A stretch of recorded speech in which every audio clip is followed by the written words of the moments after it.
What's up, everybody? Ryan Draving here, and today I'm going to walk you through the pricing pages of a few great companies and help you to understand how to go from a simple pricing model, if that's what you have, all the way up to maybe a more complex model where you have a wide variety of offerings and audiences and packages.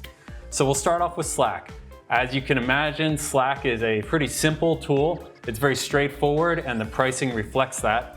They start right off the bat with a free pricing option. That's always a great way to get people in. There are multiple ways to do freemium to get people in the door and then sort of upgrade them. You can either have free where in order to get more features you need to upgrade, and in that case maybe it's free for life until you need more features or more storage, etc.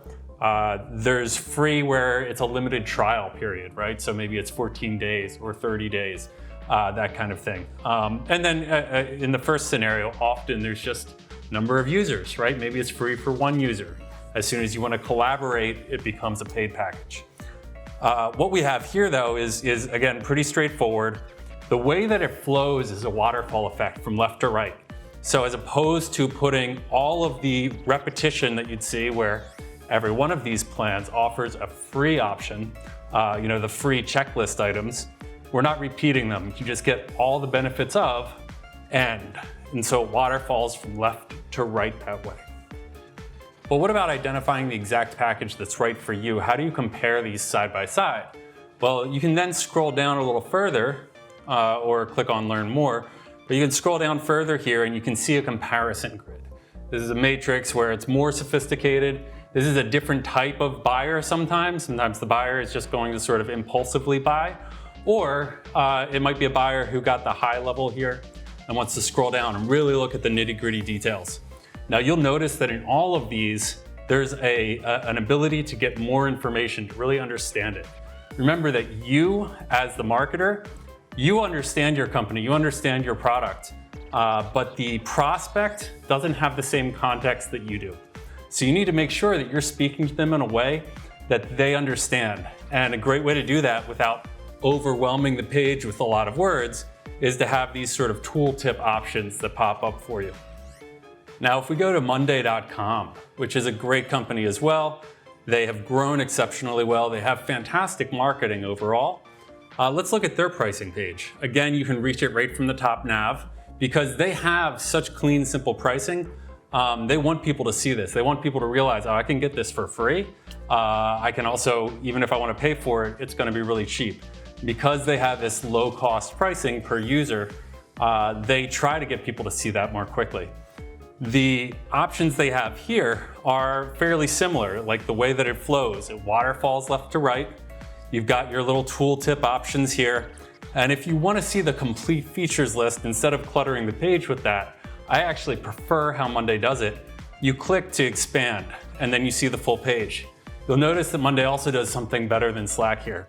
They keep that entire, sign up, get started, CTA set with you as you go through the page. So all of that is right there for you as you're experiencing. But what if you have a more complex product? What if you have something with more modules, more offerings, different audience segments? So then you have a company like HubSpot. If your company offers a wide range of products that really stand alone as their own individual product, this is a little bit more like your model. HubSpot offers, again, their pricing right at the top of the page. They make it easy to find, and the pricing does feel digestible and reasonable. So you're getting in, you see some plans that are $45 a month. Okay, I can go ahead and get started there. But eventually your needs are going to grow, and HubSpot has a variety of ways that they tier up that pricing. So the pricing changes based on number of users that you have. The price changes based on the number of contacts in your database, depending on which product you're using. It changes based on how many modules you add on and how many capabilities. So maybe you start with marketing, but then you decide, oh, I want sales too. I want customer service too. I want CMS too, right? So this expands over time. Now, part of the complexity that you're seeing here also encourages you to go ahead and click the chat and reach out. And that's something else they'd love to have because their average value is not $10 a user.